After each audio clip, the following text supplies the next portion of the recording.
राम कृष्ण हरे हरे राम कृष्ण हरे हरे जय राम कृष्ण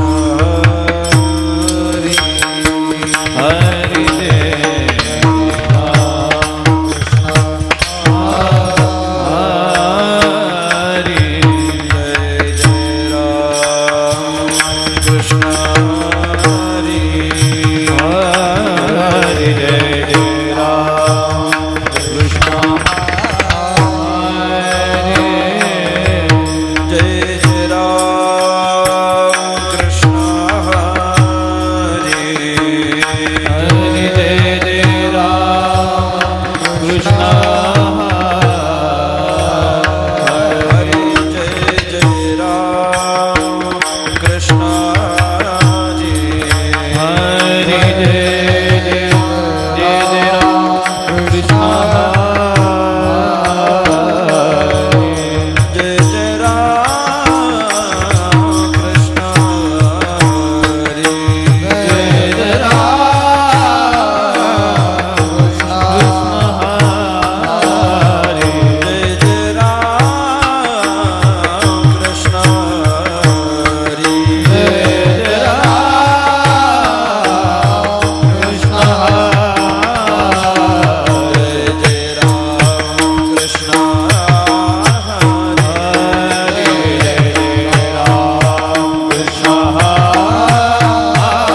सुख झाले वो साजणी रूप पाहता लोचनी सुख झाले वो साजणी रूप पाहता लोचनी सुख झाले वो साजणी रूप पाहता लोचनी सुख झाले वो साजणी तो हा विठ्ठल बलवा तो हा माधव बलवा तो हा विठ्ठल बलवा तो हा माधव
विठ्ठली आवडी म्हणून विठ्ठली आवडी बहुता सुखदायी जोडी म्हणून विठ्ठली आवडे म्हणून विठ्ठली आवडी म्हणून विठ्ठली आवडी तो हा विठ्ठल बरवा तो हा माधव बरवा तो हा विठ्ठल बरवा तो हा माधव बरवा तो हा विठ्ठल बरवा तो हा माधव बरवा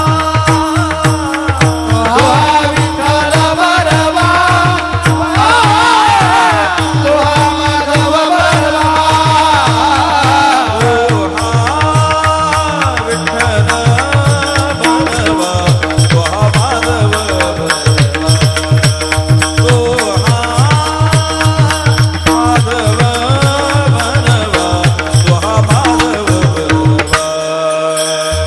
तो हा विठ्ठल बरवा तो हा माधव बरवा तो हा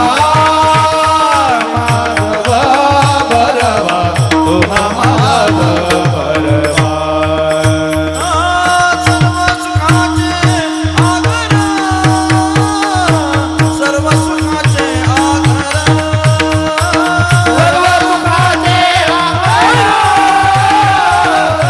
सर्व सुखाचे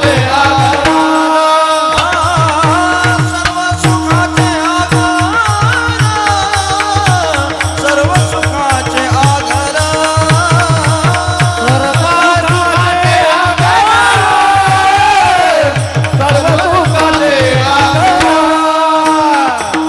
बाप रखुमा देवी वर बाप रखुमा देवी वर तो हा विठ्ठल बरवा तो हा विठ्ठल बरवा तो हा विठ्ठल बरवा तो हा विठ्ठल बरवा बापर देवी वरा बापर देवी वरा तो हा विठ्ठल बरवा तो हा माधव बरवा तो हा विठ्ठल तो हा विठ्ठल बरवा तो हा माधव बरवा तो हा माधव बरवा तो हा विठ्ठल बरवा तो हा विठ्ठल बरवा तो हा विठ्ठल बरवा तो हा विठ्ठल बरवा तो हा माधव बरवा तो हा माधव बरवा तो हा विठ्ठल बरवा तो हा विठ्ठल बरवा तो हा विठ्ठल बरवा जय जय राम हरी जय राम कृष्ण जय जय राम कृष्ण हरी जय जय राम हरी वाजवा जय जय राम राम जय राम बोला बोला बोला जय जय राम कृष्ण हरी जय राम कृष्ण जय जय राम कृष्ण हरी जय राम कृष्ण राम जय राम कृष्ण हरी जय जय राम कृष्ण हरी जय राम कृष्ण हरी जय जय राम कृष्ण हरी जय राम कृष्ण हरी जय जय राम कृष्ण हरी जय राम कृष्ण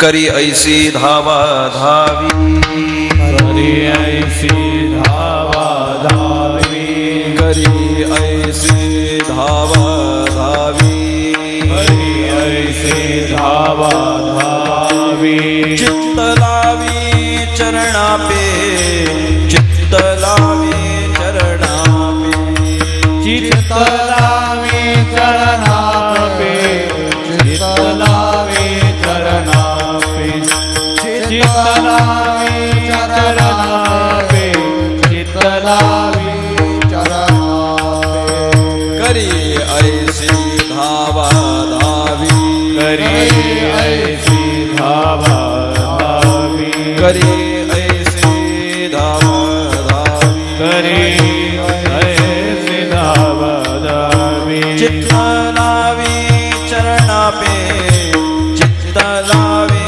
चरणापे चित्त लावे चरणापे चित्त लावे चरणापे चित्त लावे चरणापे चित्त लावे चरणापे मग तो माझा माय बाप मग तो माझा माय बाप मग तो माझा माय बाप मग तो माझा माय बाप घेईल ताप हिरोनी घेईल ताप हिरोनी गेला ताप हिरोने गेला ताप हिरो गेला ताप हिरोने गेला ताप हिरोने बहुतांच्या मते गोवा बहुतांच्या मते गोवा बहुतांच्या मते गोवा बहुतांच्या मते गोवा होऊ जीवाने दावा होऊ जीवाने दावा हो जीवाने जावा हो जीवाने जावा हो जीवाने जावा हो जीवाने जावा मग तो माझा माय बाप मग तो माझा माय बाप मग तो माझा माय बाप मग तो माझा माय बाप घेईल ताप हिरोनी घेईल ताप हिरोनी गेला ताप हिरोने गेला ताप हिरोने गेला ताप हिरोने तुका म्हणे करुणा बोली तुका म्हणे करुणा बोली धीर विठ्ठले निघेना धीर विठ्ठले निघेना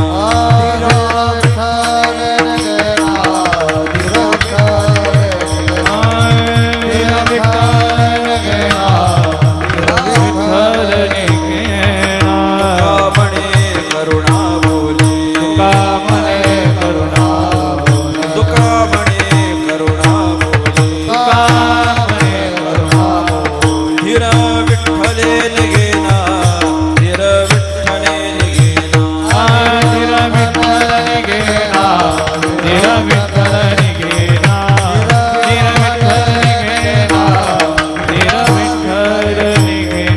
मग तो माझा माया बाप मग तो माया मग तो माझा माया मग तो ताप हिरोनी घेईल ताप हिरोनी गेला ताप हिरोने गेला ताप हिरोने गेला ताप हिरोने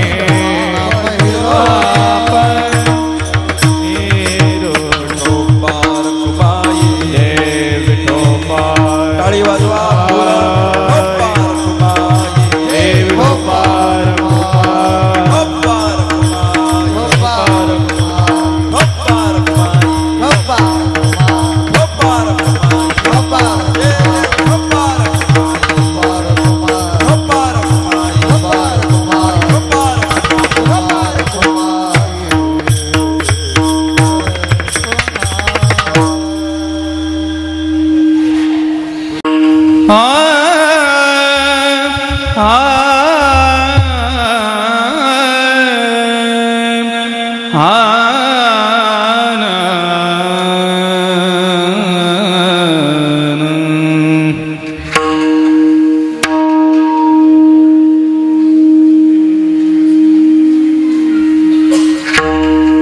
करी ऐसी धावधावी करी ऐसी धावधावी करी ऐसी धावधावी करी ऐसी धावधावी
माझा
करी ऐसी धावा धावी, करी ऐसी धावा धावी, चित्त लावे चरणापे.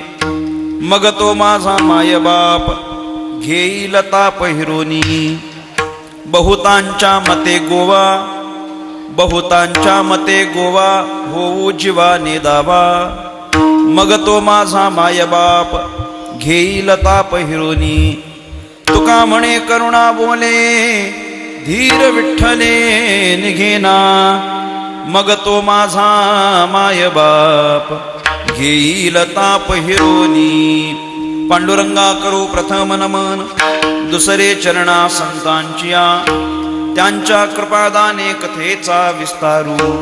बाबाजी सद्गुरु दास तुका. योग ध्यान समायुक्तम निष्प्रपंचम परिग्रहम. प्रसन्नं वदनं शान्तं मंगलं सुमनोहरं. ज्ञान वैराग्य संपन्न अखंड निजबोध रूपं. पूर्ण ब्रह्मा श्री सद्गुरे वामनाय नमोस्तुते. नसे आप पर ऐसा जगे जो महात्मा. विरक्ती श्रेष्ठ भक्ती स्मरे नित्य रामा. तिथी माघ पौर्णिमा साधो निवाट धरिणी निजधामा नमस्कार माझा सद्गुरु सावळा रामा मस्तक माझा पायावरी या वारकरे संतांच्या करी ऐसे धावा धावी चित्त लावे चरणापे मग तो माझा माय बाप घेईल ताप हिरोनी विठ्ठला विठ्ठला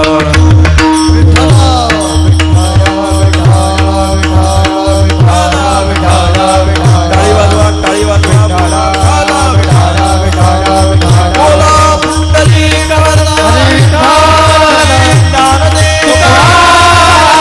विश्वगुरु निवृत्तीनाथ महाराज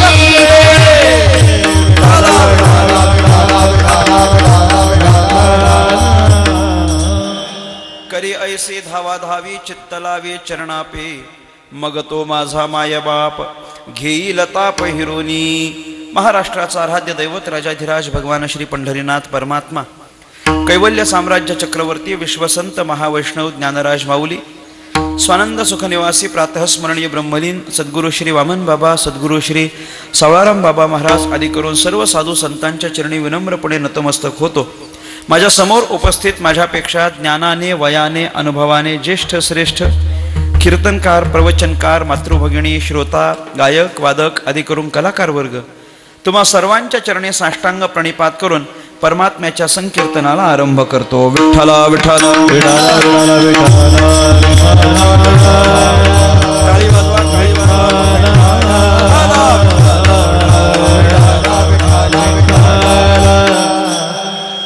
अभंगावरील चिंतनाला आरंभ करण्यापूर्वी अल्पसा परिहार देणं अत्यंत महत्त्वाचं आहे. वारकरी संप्रदायाच्या दृष्टीनं अत्यंत निष्ठावंत आणि परंपरेला जोपासणारं आपलं हे जोपूळ गाव आणि जोपूळ गावातील जाधव कुटुंबियांचे पिताश्री वैकुंठवासी हरिभक्तीपरायण शिवाजीराव कारभारी जाधव यांच्या प्रथम पुण्यस्मरणाच्या निमित्तानं आजची ही कीर्तनाची सेवा माझ्यासारख्या एका सर्वसामान्य साधकाकडे आपण सोपवली आहे. तद्निमित्तानं मी या ठिकाणी उपस्थित आहे. एक निष्ठावंत वारकऱ्याचं हे घर आहे आणि त्या घरातील एक निष्ठावंत वारकरी आहे. वारकऱ्याच्या पुण्यस्मरणाचं हे कीर्तन आहे. बरं, सामान्य कुणी नाही, अनेक वर्षांच्या पर्यंत वारीचा नियम चालू ठेवणारे हे वारकरी आहेत. वारकरी भरपूर आहेत, पण त्यातले वारी करणारे किती आहेत हा प्रश्न आहे. वारी करणारे हे सगळेच नसतात. वारी करणारे निष्ठावंत फार कमी मंडळी आहेत. मला आनंद वाटला जेव्हा मी हे ऐकलं की या गावामध्ये प्रत्येक एकादशी साजरी होते, प्रत्येक एकादशीला कीर्तन आहे. म्हणजे नाही म्हटलं तरी 4-5 दिवसाला एक कीर्तन आहेच आहे. एकादशीचं प्रत्येक 15 दिवसाला आहेच आहे, पण त्याच्या उपरांत पण एक 5-6 दिवसाला श्राद्ध कर्म आहे, काय कुणाच्या घरीची वस्तू शांती आहे, जे काही असेल ते. त्यानिमित्ताने एक 4-5 दिवसाला आठवड्याला एक कीर्तन तर आहेच. ऑन ॲन ॲव्हरेज इंग्रजीमध्ये आहेच आहे, कीर्तन आहेच आहे. कीर्तन आहे, हरिपाठ आहे, जागर आहे, काकडा आहे, या सगळ्या संबंधानं परंपरेला आणि परंपरेच्या सगळ्याच उपासनांना साधनांना सांभाळणारं आपलं हे गाव आहे. आणि त्या गावापैकी असलेले हे एक अत्यंत वारकरी निष्ठावंत व्यक्तिमत्व की ज्यांच्या पहिल्या पुण्यस्मरणाच्या निमित्तानं या जाधव परिवाराच्या माध्यमातून हा एकदिवसीय पुण्यस्मरणाचा कार्यक्रम संपन्न होतोय. तद्निमित्तानं आजची ही कीर्तनाची सेवा आहे. आपण सगळीच मंडळी या जाधव कुटुंबावर प्रेम आणि या व्यक्तिमत्वाच्या ठिकाणी आपला आदर म्हणून या कीर्तनरूपी सेवेकरिता उपस्थित आहोत. विठ्ठला विठ्ठला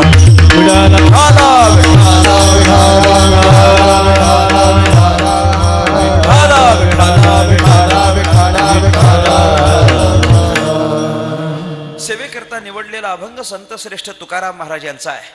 अभंग 4 चरणांचा आहे. सगळ्यांच्या परिचयाचा, सगळ्यांच्या पाठांतराचा ओळखीचा अभंग आहे. या अभंगाच्या माध्यमातून संत श्रेष्ठ तुकाराम महाराजांनी सर्वसामान्याला उपदेश केलेला आहे. आणि तुकाराम महाराजांची उपदेशाची भाषा ही आपल्या दैनंदिन व्यवहाराशी निगडीत आहे. आपल्या हातून जे रोज घडत आहे त्याला अनुसरून तुकाराम महाराजांनी आजच्या या अभंगामध्ये उपदेश केलेला आहे. मनुष्य म्हटला की कर्मप्रधान जीव आहे. कर्मप्रधान जीव म्हणजे प्रत्येक क्षणाला काहीतरी कर्म करत राहणं हा या माणसाचा स्वभाव आहे. एकही क्षण माणसाचा असा जात नाही की ज्या वेळेला माणूस काहीतरी कर्म करत नाही. कर्म केल्याशिवाय माणसाला शांत राहता येत नाही, किंबहुना तो राहतच नाही. भगवंताच्या भाषेत श्रीमद भगवद्गीतेतलं बोलायचं ठरलंच तर नाही कश्चित क्षणमपि जातो तिष्ठत्य कर्मकृत. एकही क्षण माणसाचा असा जात नाही की ज्या वेळेला माणूस कर्म करत नाही.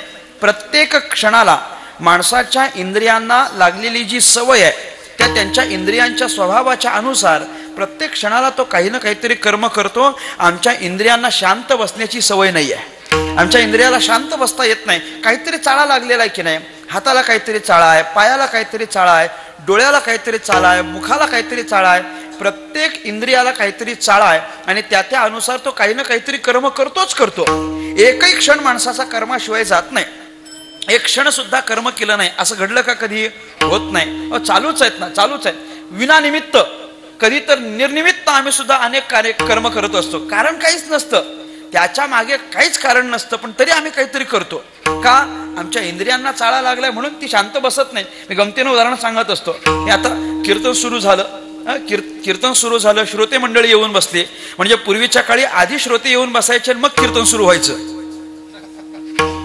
आता जरा उलट झालंय. आधी कीर्तन सुरू होतं, श्रोते म्हणत असतात पहिली चाल झाल्यानंतर जाऊ. बरं, चाल झाल्यानंतर येणारी पण बरी असतात. त्यातल्या त्यात बरीचशी मंडळी 11:45 जाऊ, 11:15 आरामात निवांत, काही गडबड नसते. ते कीर्तना करता येऊन बसतो की नाही, सगळी व्यवस्था केलेली असते. आज जशी इथं व्यवस्था आहे की नाही, व्यवस्थित खाली सतरंजा वगैरे अंतरलेल्या आहेत, हे सगळी ग्रीन नेट अंतरलेली आहे आणि याच्यावर आपण बसून कीर्तन श्रवण करतो. मला सांगावं, कीर्तन सुरू असताना आता हे जे खाली टाकले ना बसायला, याच्यापैकी निघालेला एखादा धागा जर एखाद्या माणसाच्या हाताला लागलाच, काय होईल मला सांगा बरं? कल्पना करा फक्त, काय होईल? काय नाही, जय विठ्ठल होईस तोवर तो नुसता खेचत रे, काहीच कारण नाही. त्याच्या मागे कारण काहीच नाही. उगाच ते खेचत राहायचं. कारण हाताला चाळा लागला, बाकी काहीच कारण नाही. म्हणजे आमची इंद्रिय शांतच राहू शकत नाही. एक क्षण सुद्धा माणसाचा असा जात नाही की कर्म करत नाही. मी गमतीनं म्हणत असतो, आता हे पण कमी झालंय. बऱ्याच ठिकाणी चांगल्या कार्पेट्स बसायला असतात, चांगल्या कार्पेट्स बसायला असतात. त्यामुळे आता तशी पण संधी मिळत नाही की धागा ओढता येईल तशी. पण म्हणून की तरी पण सगळी शांत असतात अशातली काही गोष्ट नाही. कीर्तनात जर तुम्हाला अशांत माणूस बघायचा असेल, काहीतरी असं तुगा चाळा करणारा माणूस जर तुम्हाला बघायचा असेल, तर मी तुम्हाला दाखवतो. फक्त आत्ता बघायचं नाही, या एका अटीवर. आता लगेच बघायचं नाही. कीर्तनामधला अशांत माणूस जर तुम्हाला बघायचा असेल, बघणार नाही ना नक्की? अजिबात बघायचा नाही. कीर्तनात अशांत माणूस जर तुम्हाला बघायचा असेल तर मृदंग वादकाच्या धुमपुडाच्या बाजूला बसलेला माणूस बघायचा. म्हणून मी म्हटलो बघायचं नाही, अजिबात बघायचं नाही. याकरता आधी तुमच्याकडून बघायचं नाही अजिबात. धुमपुडाच्या बाजूला बसलेला माणूस बघायचा. का? ते त्याच्या हाताला ते कणिक लागतं. ते जेवढं लावून राहिलं मग ते शिल्लक राहिलेलं त्या हाताला लागतं. मग त्या हाताला कणिक त्याच्या लागलं, तो गोळा एकदा का हातात आला की मग जय विठ्ठल होईस तोवर त्याच्या मनात जेवढे आकार आहेत की नाही तेवढे तो सगळे करून बघतो. तो त्याची चपातीच काय बनवेल, करंजीच काय बनवेल, लाडूच काय बनवेल. बहुतेक घरी बनवण्याची संधी मिळत नाही. त्यामुळे तो इथं काहीतरी करून बघत असतो. काय कारण आहे का सांगा?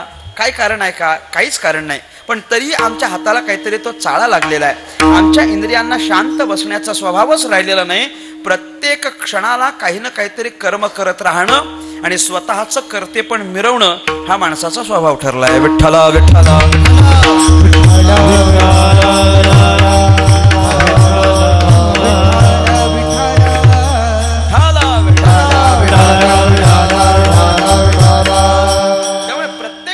काहीतरी कर्म करतो आणि स्वतःकडे कर्तेपणाचा अभिमान मिरवत असतो. ज्ञानोबा म्हणतात, आपण कोण करते आहोत? आपण काहीच करत नाही तरी स्वतःला करते म्हणून घेतो. ज्ञानोबा यांचं म्हणणं आहे, प्रकृती करी कर्मे ती म्या केली म्हणे भ्रमे, तो करता येणे नामे बोलीला जीव. हा जीव स्वतःला करता समजतो. आपण करते नाही होत पण तरी आपण करते समजतो आणि कर्तेपणाचा अभिमान आपण स्वतःकडे घेत असतो. मी हे केलं, मी ते केलं, मी अमुक केलं, मी तमुक केलं असं प्रत्येक वेळा म्हणतो आणि काहीतरी कर्म करत राहतो. मला सांगावं, माणूस जे कर्म करतो ते कर्म करत असताना असंच कर्म करतो की काहीतरी हेतू ठेवून कर्म करतो? कसं माझ्याशी थोडंसं बोलत चला हो. हेतू ठेवून कर्म करतो. विना हेतूचं कोणी कर्म करत नाही. प्रत्येक क्रियेच्या मागे माणसाचा काही ना काहीतरी हेतू दडलेला आहे. काहीतरी पाहिजे, त्याचा काहीतरी हेतू आहे आणि तो हेतू पूर्णत्वाला जावा याच्याकरताच तो माणूस कर्म करत असतो. तसं करत नाही. प्रयोजनम उद्देशो न मंदोपी प्रवर्तते असं एक वाक्यच आहे. अहो, मंद माणूस सुद्धा आपल्या कुठल्या तरी उद्देशाशिवाय तो कर्म करण्याकरिता तयार होत नाही. अतिमंद माणूस मतिमंद आहे पण काहीतरी तो उद्देश डोळ्यासमोर ठेवतो आणि मगच जर कर्म करत असेल तर उद्देशाशिवाय कुठलाच माणूस कर्म करत नाही. काहीतरी हेतू त्याच्या डोळ्यासमोर असतो. महिनाभर काम करतो की नाही माणूस? महिनाभर नोकरी करत असताना महिनाभर काम करतो, रोज सकाळी जातो, 8-10 तास भरतो, संध्याकाळी येतो, सुट्टीच्या दिवशी सुट्टी, पुन्हा एक सकाळी निघतो, रात्री परत घरी येतो. हे सगळं तो महिनाभर करतो. कशामुळं? महिनाभर कंपनीत काम केलं कशामुळं? त्याची नजर असते 1 तारखेला होणाऱ्या पगारावर. म्हणजे 1 तारखेला जो पगार होणार आहे त्या पगाराच्याकडे नजर ठेवून माणूस महिनाभर काम करत असेल तर हेतू ठेवूनच तो कर्म करतो, हेतूशिवाय कर्म करत नाही. 7 दिवस सप्ताहामध्ये आम्ही सेवा करतो की नाही? 7 दिवस सप्ताहामध्ये सेवा करतो. का बरं? 8व्या दिवशी काय मिळणार असतं? प्रसादच म्हणा. आणि मला प्रसादच सांगायचा आहे, वेगळ्या प्रसादाकडे तुम्ही बघू नका. प्रसादच मिळणार आहे की प्रसाद मिळतो. 7 दिवस सेवा केली की 8व्या दिवशी प्रसाद. सगळ्याला प्रसाद मिळतो. कोणाला मिळत नाही सांगा? कीर्तनकाराला प्रसाद आहे, गायकाला प्रसाद आहे, वादकाला प्रसाद आहे. म्हणजे सगळा प्रसाद, सगळा प्रसाद मिळतो. बरं, जो झाडू मारणार आहे त्यालाही प्रसाद आहे, सतरंज अंथरणार आहे त्यालाही प्रसाद आहे, जेवण वाढणार आहे त्याला प्रसाद आहे, जेवण बनवणार आहे त्याला प्रसाद आहे. सगळ्यांना प्रसाद आहे. पण कधी? 7 दिवसाच्या सेवेनंतर. त्या प्रसादाकडे नजर ठेवून आम्ही सेवा करतो की नाही? म्हणजे प्रपंच असो अथवा परमार्थ असो, काही ना काहीतरी हेतू आम्ही डोळ्यासमोर ठेवतो. जोपर्यंत हेतू डोळ्यासमोर ठेवत नाही तोपर्यंत कर्म करायला माणूस प्रवृत्त होत नाही. विठ्ठला विठ्ठला.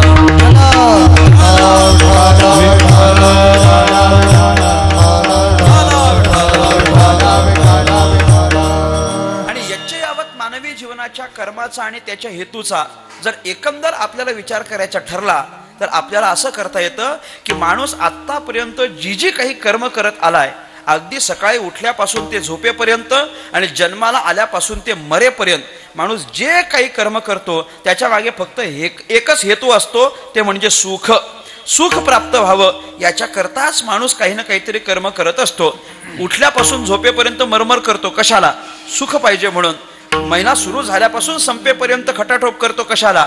सुख मिळालं पाहिजे म्हणून. जन्माला आल्यापासून मरेपर्यंत प्रयत्न करतो ते फक्त सुख मिळावं म्हणून. पण गडबड अशी आहे की आल्यापासून आम्ही प्रयत्न करतो, जन्माला आल्यापासून आम्ही प्रयत्न करतोय, पण तरीही त्या प्रयत्नाच्या जोरावर आम्हाला सुख मिळालंय असं खात्रीनं सांगणारा एकही माणूस आपल्याला मिळणार नाही. ऐका, मला सांगा, कोणी हात वर करून सांगावं मी पूर्णपणे सुखी आहे, मी पूर्णपणे सुखी, असं कुणी सांगायचं? कीर्तनकारा सकट कोणी सांगा? कोणी सांगू शकेल का? नाही, कोणी सांगू शकत. आम्ही पूर्णपणे सुखी नाही, आम्हाला सुखाची प्राप्ती झाली असं कोणालाच बोलता येत नाही. याचा अर्थ झाला काय? कर्म तर भरपूर केली, हेतू ठेवून केले, हेतू ठेवून, सुखरूपी हेतू ठेवून आम्ही कर्म करतो, जन्माला आल्यापासून केली, पण अजून तरी त्या कर्माच्या जोरावर आम्हाला सुख मिळालेलं दिसत नाही, म्हणजे अपेक्षित फळ मिळालेलं दिसत नाही. ही सगळी भानगड तुकोबाराच्या ध्यानात आहे. ही सगळी भानगड तुकाराम महाराजांच्या ध्यानात आहे. आणि तुकोबारे असा विचार करतात, अरे कर्म तर भरपूर करतात, धावपळ तर भरपूर करतात, खटाटोप तर भरपूर करतात, पण याच्या माध्यमातून अजूनही जर यांना अपेक्षित फळ प्राप्त झालं नसेल तर ते का प्राप्त झालं नाही त्याचं चिंतन करणं गरजेचं आहे. का नाही मिळालं? धावपळ केली तर फळ तर मिळायला पाहिजे ना, मग का नाही मिळालं? का नाही मिळालं? बरं, फळ मिळण्याकरता धावपळ जास्त असावी की कमी असावी सांगावं? धावपळ केल्यानं फळ मिळालं पाहिजे की न मिळालं तरी चालेल? तुमचं काय मत आहे? मिळाला पाहिजे. जेवढी जास्त धावपळ तेवढ्या वेगानं फळ मिळायला पाहिजे की नाही, हे आपलं म्हणणं. जेवढी जास्त धावपळ तेवढ्या वेगानं फळ मिळालं पाहिजे हे आपलं म्हणणं. संत त्याला होकार देत नाहीत. संत म्हणतात जेवढी जास्त धावपळ तेवढं जास्त दुःख. पहा तुम्ही, सर्व सुखाची आशा जन्म गेला, क्षण एका मुक्ती यत्न नाही केला. मला पुढचं महत्वाचं आहे, हिंडता दिशा क्षीण पावला. हे समीकरण आहे ना. माया वेष्टीला जीव माझा वेगळा भाग राहिला, पण हिंडता दिशा क्षीण पावला. जेवढं जास्त हिंडणं तेवढं जास्त क्षीण. ज्याचं हिंडणं कमी त्याचा क्षीण कमी, आणि ज्याचं हिंडणं जास्त त्याचा क्षीण जास्त. कधी कधी लोकांना फार बरं वाटतं, महाराज लोकांचं लय भारी. काही नाही, फक्त 5-10 दिवस येऊन पहा, 5-10 दिवस येऊन पहा. जास्त हिंडणं म्हणजे काय फार चांगलं असतं असला भाग नाहीये. जेवढं जास्त हिंडणं आहे तेवढा जास्त क्षीण आहे. हिंडणं आणि क्षीण हे समीकरण आहे, ते कधी वेगळं करता येत नाही. हिंडता गव्हाने गा क्षीण लोये रथारी,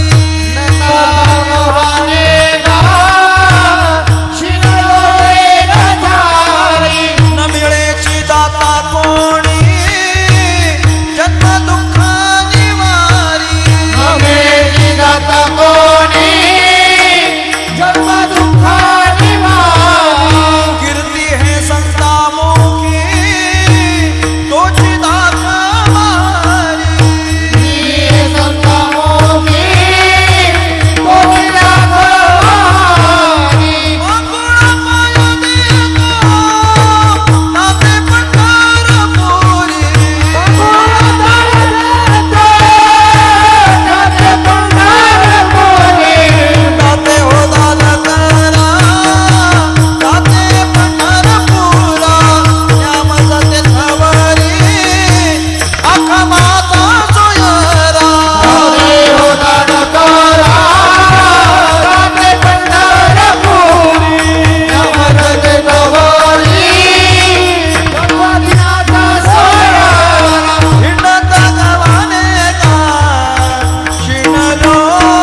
हिंडता गव्हाणे शिणल, म्हणजे हिंडता आणि शिण हे समीकरणच आहे.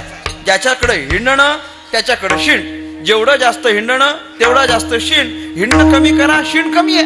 मला सांगा ना, हा अनुभव प्रत्येकाचा पण आहे की नाही? जेवढं जास्ती धावपळ आहे तेवढा जास्त शिण आहे. मग धावपळीमुळे जर शिण आहे, आपल्या हिंडण्यामुळे जर शिण आहे, तर आपल्या दुःखाला एकमेव कारण आपली धावपळ आहे. आपल्या दुःखाला एकमेव कारण आपली धावपळ. भरपूर खटाटोप केला ना, जेवढ्या जास्त खटाटोप आपण करू तेवढ्या जास्त जबाबदाऱ्या येतात. अपूर्ण राहिल्या की दुःख होतं. आपली जबाबदारी नाही सांभाळवली तर आपल्याला दुःख होतं त्याचं. म्हणजे प्रत्येकाच्या वाट्याला येणारी धावपळ ही त्याला दुःखात टाकण्याकरता जर कारण ठरत असेल, तर आमची धावपळ म्हणजे आमचं दुःख आहे. मग आता काय करायचं? दुःख संपावं ही तर प्रत्येकाची अपेक्षा आहे. कोणाला असं वाटत नाही माझं दुःख जावं? मला सांगावं, कोण असं आहे? मला सांगा ना, जरा माझ्याशी बोला. मला सांगा, सुख पाहिजे असं कोणाला वाटतं? सांगा बरं. मी चांगलं विचारतो. सुख कोणाला सुख पाहिजे? प्रत्येकाला पाहिजे. बरं, मिळालेलं सुख, तुम्हाला सुख पाहिजे असं समजा की तुम्हाला सुख मिळालं की ते मिळाल्यानंतर परत किती दिवसानं गेलं पाहिजे? कधीच नाही गेलं पाहिजे. बरं, आणि आता दुःख गेलं पाहिजे की राहिलं पाहिजे? गेलं पाहिजे. आणि ते गेल्यावर परत किती दिवसानं आलं पाहिजे? कधीच नाही आलं पाहिजे. बरोबर की नाही? म्हणजे मिळालेलं सुख कधीच जाऊ नये आणि गेलेलं दुःख कधीच येऊ नये, अशी सर्वसामान्य जीवाची अपेक्षा हीच आहे. आणि याच्याकरता त्याचे सगळे प्रयत्न चालू आहेत. कायमचं दुःख जावं, शास्त्रानं त्याला आत्यंतिक दुःखाची निवृत्ती असं म्हटलं. आत्यंतिक दुःख निवृत्ती आमची व्हावी, ते परत कधीच येऊ नये अशी जर प्रत्येकाची अपेक्षा असेल, तर ते येण्याचं कारणच धावाधाव आहे. ते येण्याचं कारणच धावपळ आहे. मग तुकोबाऱ्यांना असं विचारलं की बाबा पहा, आमचं हे दुःख गेलं पाहिजे आणि ते दुःख येण्याचं कारण धावपळ आहे, तर मग आम्ही एक काम करतो. काय? आमची धावपळ थांबवतो. आमची धावपळ थांबवतो. धावपळ थांबवली म्हणजे दुःख येण्याचं काही कारण नाही, म्हणजे दुःख थांबेल. तुकोबाऱ्या म्हणतात असं नाही, तुम्ही चुकीच्या प्रवाहानं चालता. धावपळ थांबवली म्हणजे दुःख थांबेल असं नाही. अहो, धावपळ थांबावी वाटते हे खरं आहे. धावपळ थांबावी वाटतंय हे खरं आहे. पण धावपळ थांबवण्याकरता तुम्हाला थांबून चालणार नाही. धावपळ थांबवायची आहे ना? ते म्हटले हो. मग काय करावं लागेल? धावपळ थांबवायची, मग काय करावं लागेल? तुकोबाऱ्या म्हणतात सोपं सांगतो. धावपळ थांबवायची असेल, बारीक आहे का, धावपळ थांबवायची असेल तर धावपळ करावी लागेल. तुम्ही ऐकताय ना? धावपळ थांबवायची असेल तर धावपळ करावी लागेल. अहो, धावपळ करून धावपळ थांबवा. धावपळ करून, नुसतं थांबून चालत नाही. धावपळ करा आणि मग धावपळ थांबवा. कारण धावपळ करून धावपळ थांबवली तर ती तुमची अपेक्षित धावपळ थांबण्याचं रिझल्ट येईल, फळ देईल. अन्यथा मिळत नाही ना. मध्येच कुठंतरी थांबलो, अपेक्षित फळ मिळत नाही. धावपळ करा, अपेक्षित फळ मिळवा आणि मग थांबा. मग थांबा असं म्हणण्यापेक्षा धावपळ करून अपेक्षित फळ मिळवा, तुम्ही आपोआप थांबाल. मग थांबायची गरज पडत नाही ना. अहो, अपेक्षित फळ मिळालं की थांब असं सांगायची गरज पडते काय? नाही, आपोआप थांबतो. पंढरपूरला आम्ही चालत जातो की नाही? जातो. अनेक वर्षांपासून जातो. पायी पायी पंढरपूरला गेलो. बरं, चालत चालत चालत चालत गेलो. आज इथं मुक्काम, उद्या पुढचा मुक्काम, परवा पुढचा मुक्काम, रोज चाललो. कुठपर्यंत चाललो सांगावं? पंढरपूर येईपर्यंत. पंढरपूर आलं की बाबा आता चालू नका, उद्या सकाळी कुठंच जायचं नाही हे सांगायची गरज पडते का? गरज पडत नाही ना. आमचं धावणं, आमचं चालणं पंढरपूर करता होतं. पंढरपूर आलं, आता आम्हाला चालण्याची गरज नाही. म्हणजे आम्हाला अपेक्षित मिळालं, आता पुढं काय करावं? काहीच नाही. आता निवांत, आता शांत. त्याप्रमाणे धावपळ करा म्हणजे धावपळ थांबेल. धावपळ थांबण्याकरता एकमेव उपाय म्हणजे तुमची धावपळ करणं. असं असेल तर तुकोबाऱ्या म्हणतात फक्त याच्यामध्ये अडचण एकच आहे, धावपळ तुम्हाला करावीच लागेल. धावपळ थांबवण्याकरता धावपळ करावीच लागेल, पण ती धावपळ तुमच्या मनाप्रमाणे करून जमणार नाही. ती धावपळ आमच्या मनाप्रमाणे करावी लागेल. आम्ही जसं सांगू तशी धावपळ करा आणि आम्ही सांगितल्याप्रमाणे जर तुमच्या मनाची धावपळ झाली तर आणि तरच तुमची धावपळ थांबवू शकते. मग आम्ही सांगू तशी धावपळ असेल तर तुकाराम महाराज आपल्याला कोणत्या पद्धतीनं धावपळ करायला सांगतात त्याचं मार्गदर्शन तुकोबाऱ्यांनी केलंय. अभंगाचं पहिलं चरण. धावा धावी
धावा धावी चित्त लावे चरणापे. अशा पद्धतीनं धावा धाव करा. हे तुकोबरायचं मार्गदर्शन आहे. तुकाराम महाराजांचा हा उपदेश आहे. आपण धावाधावी करायची, पण कशी? चित्त लावी चरणापे. आपलं चित्त देवाच्या चरणाजवळ स्थिर होईल याच्याकरता धावाधावी करा. अर्थात आत्ताची धावाधाव तुमची थांबवा.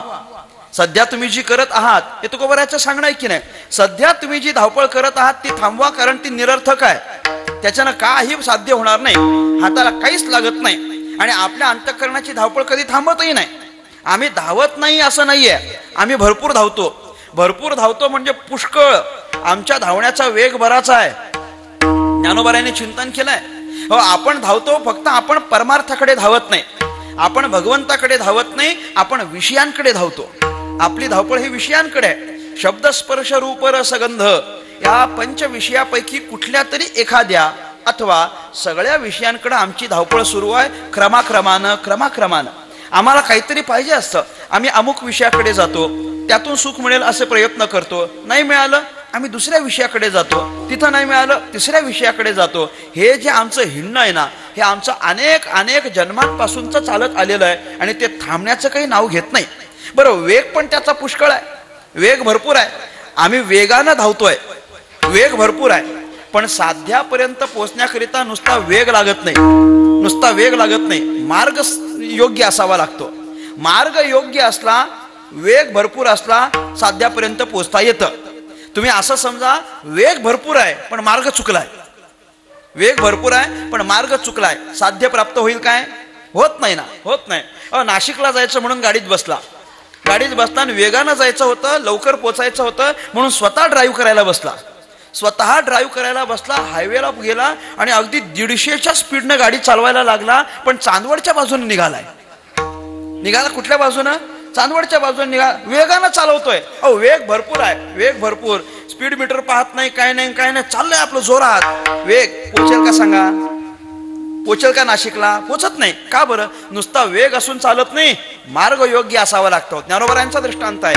अगा पश्चिम समुद्राशी तटा, रिगा लागा पूर्वेलिया वाटा, काय कोंडा कांडित सुभटा कणू आतुडे. ज्ञानोबाराय म्हणतात, पश्चिम समुद्राची तटा, जायचं होतं पश्चिमेच्या बाजूला, पण रिगाला पूर्वेलिया वाटा, काय त्याला साध्य प्राप्त होईल? कधीच पश्चिमेच्या बाजूला पोहोचणार नाही. मार्गच चुकलाय की नाही. आमची गत थोडीफार अशीच झालेली आहे, काही वेगळं नाहीये. आमचा वेग भरपूर आहे. आपला वेग किती आहे? मनुष्य जो ज्ञाता आहे, त्या ज्ञाता रूपी असलेल्या मनुष्याचं ज्ञेयाकडे धावण्याचा वेग किती आहे हे सांगण्याकरता ज्ञानोबारायांनी काही दृष्टांत वापरलेत.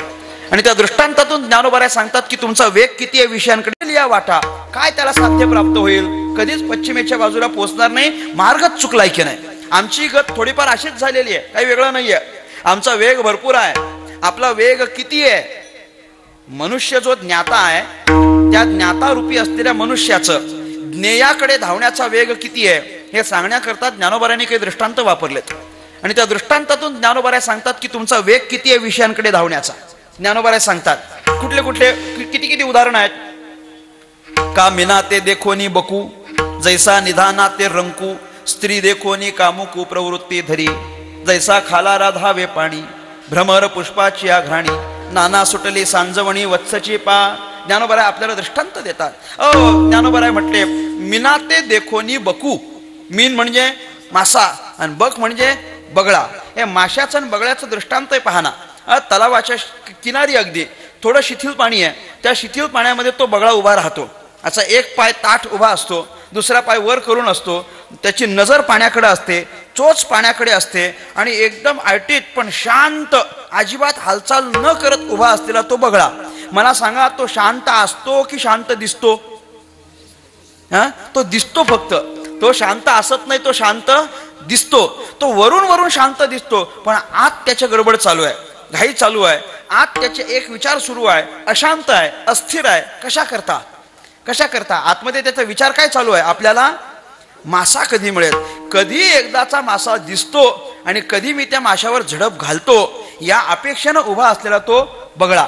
आणि असं समजा की त्याला तो मासा दिसला, अपेक्षित असलेला मासा दिसला आणि त्या माशावर तो बगळा जेवढ्या वेगानं झडप घालतो की नाही, त्या माशावर बगळा जेवढ्या वेगानं झडप घालतो तेवढ्या वेगानं आपण विषयांकडे प्रवृत्त होतो. वेग भरपूर आहे, तेवढ्या वेगानं आपण विषयाकडे चाललोय. हे नाहीतर ज्ञानोबा दुसरा दृष्टांत देतात. जैसा निधान आते रंकू, निधान म्हणजे ठेवा, ठेवा म्हणजे खजाना, आणि तो दिसला एखाद्या रंकाला, रंक म्हणजे दरिद्री, एखाद्या दरिद्री मनुष्याला ठेवा दिसला, ठेवा, ठेवा म्हणजे असं एक बाबा सोन्याच्या मोहरानं भरलेला हंडा दिसला, तो पण दरिद्री माणसाला, दरिद्री माणसाला सोन्याच्या मोहरानं भरलेला हंडा असा दूरवर दिसतोय. तो जर आपल्याला मिळाला तर आपलं कायमचं दारिद्र्य जाईल, आपल्याला परत कोणाच्याच पुढ्यात जावं लागणार नाही. बरं, इथं तो हंडा पाहणारा दुसरा कुणीच नाही, मी एकटाच आहे. मग आता त्या हंड्याकडे तो जो दरिद्री आहे तो धावत जाईल की चालत जाईल, मला सांगावं. कसा कसा जाईल? धावत, वेगानं, वेगानं. कधी एकदाचा तो हंडा मी घेतो. बरं, दरिद्रीच कशाला पाहिजे, दरिद्रीच कशाला पाहिजे त्याला? असं समजा ना, कीर्तन संपल्यानंतर घरी जाता जाता आपल्याला असं रस्त्यामध्ये 50,000चं बंडल पडलेलं दिसलं, 500च्या नोटांचं 50,000चं बंडल दिसलं, तर आपण घेणार की घेणार नाही? हा, घेणार ना, आपण नक्की घेणार. फक्त शोधत जाऊ नका, आपल्याला मिळत नाही. आपल्याला 50,000चं बंडल मिळत नाही, आपल्याला मिळतच नाही. नाही कळलं? जाऊ द्या. आपल्याला 50,000चं बंडल मिळत नाही, ते बंडल वेगळं आहे, 50,000चं वेगळं आहे. ते 50,000 आपल्याला मिळत नाही, ते रस्त्याला पडलेले असतात. बरं, ते पडलेले मिळणार नाहीच, आपण शोधत जाऊ नये. बरं, 50,000चं सोडा, 500ची नोट जरी पडलेली दिसली तरी आपण उचलणार नाही. बरं, 500ची सोडा, 200ची पडलेली असेल तर तीही उचलू. बरं, 200ची सोडा, 100ची. मी फार खाली येतो आता, एकदमच खाली येतो आता. फार 50ची, 20ची, 10ची नाही, रुपयाचं, 1 रुपयाचं नाणं जरी पडलेलं असलं तरी माणूस उचलतो की नाही? उचलतो. मग आपण जर 500ची, 200ची नोट पडलेली जर सोडत नाही, तो तर दरिद्री आहे, दरिद्री आहे. त्याच्या घरात तर दोन वेळेचं खाणं पण मिळेल की नाही ही शंका आहे.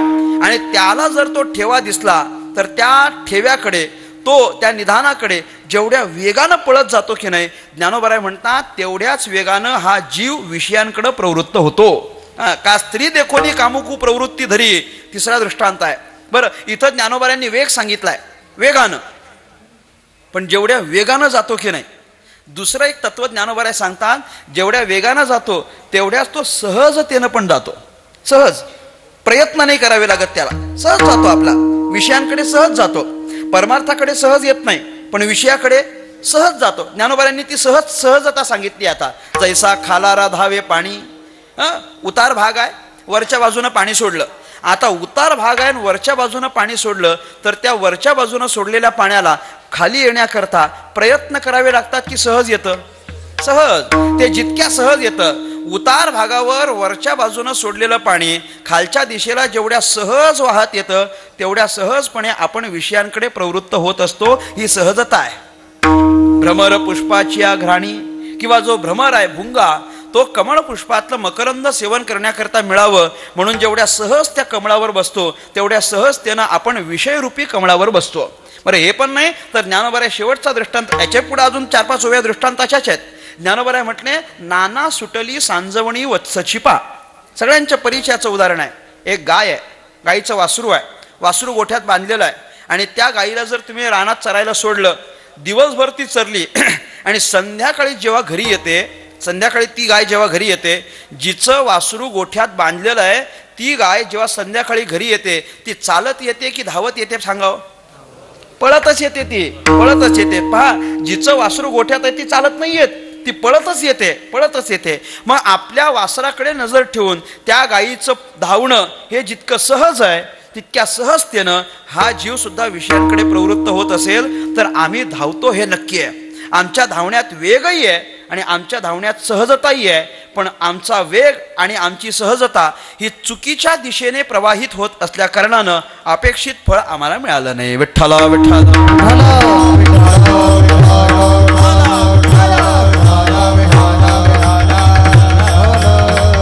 आणि मग तुकोबाराय मध्यस्थी करतात. तुकोबाराय असं नका करू म्हटले, ही अशी धावपळ तुम्हाला काही देणार नाही, मग मी सांगतो तशी धावपळ करा. कारण इथं चालत असताना संतांच्या मनाप्रमाणे की नाही, मनोमार्गे गेला तो तेथे मुखला हरिपाठी स्थिरावला तोची धन्य. पण संतांच्या संगतीने, संतांच्या संगती मनोमार्ग गती आकळावा श्रीपती येणे पंथे संतांच्या मनाप्रमाणे जावं. म्हणून संत तुकोबाराय म्हटले, मी सांगतो तशी करा. म्हणजे कशी करा? चित्तला वे चरणापे, आपलं चित्त देवाच्या चरणाजवळ लावा. बस एवढं केलं की पुरे. चित्त. तुकाराम महाराज दुसऱ्या कुठल्या तत्वाला हाताशी धरत नाहीत. तुकोबाराय चित्त नावाचं घटक हाताशी धरतात. आपल्या अंतःकरणापैकी परमार्थाला अत्यंत पोषक असलेलं तत्व म्हणजे चित्त आहे. अंतःकरणाचे 4 घटक आहेत. अंतःकरण एकटं नाहीये, त्याचे 4 घटक आहेत. बाहेरच्या घटकांना जरा शांत राहायला सांगा. अंतःकरणाचे 4 घटक आहेत. मन, बुद्धी, चित्त आणि अहंकार. मन, बुद्धी, चित्त, अहंकार याच्यापैकी चित्त नावाचं जे तत्व आहे ते परमार्थाला अतिशय पूरक तत्व आहे. त्यामुळे प्रत्येक वेळेला भगवंत काय आणि संत काय ही दोनही मंडळी परमार्थाकरता चित्ताचीच अपेक्षा करतात. परमार्थ चित्त पाहिजे. ती जुनी कीर्तनकार मंडळी सांगायची की नाही, शरीरात पित्त पाहिजे, संसारात वित्त पाहिजे आणि परमार्थात चित्त पाहिजे असं म्हणायचे. ते शरीर सुदृढ राहावं, पित्त पाहिजे. संसार चांगला चालावा, वित्त पाहिजे. आणि परमार्थ चांगला व्हावा तर चित्त पाहिजे. हे समीकरण आहेत.